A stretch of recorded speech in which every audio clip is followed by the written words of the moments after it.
Hey guys, and welcome back to this channel. In this video I'll be showing you guys how you can remove the background of a video in CapCut PC. So I have this video here and I want to just go to remove background, select auto removal.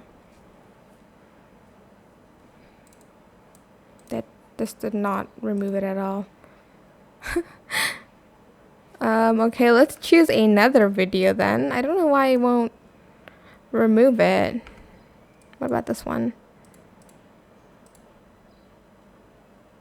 Okay, it won't remove it. There we go.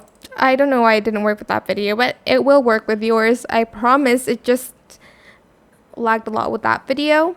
But let's go to stock videos here again, and I'm just going to add in like another background.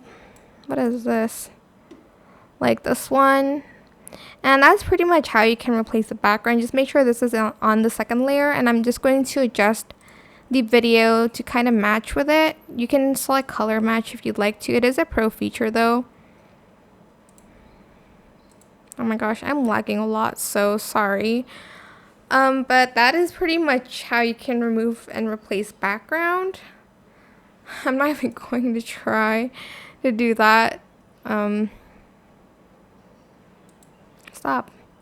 And yeah, that is pretty much it. Really super simple, but I hope this tutorial was helpful for you guys. Don't forget to like, comment, share, and also subscribe to this channel if you haven't done that already. If you have any more questions about this video, just leave it in the comment section down below. I will try my best to answer them all for you guys. And if you found this video helpful, please click the thanks button as well. That is it. Thank you so much for watching. Bye!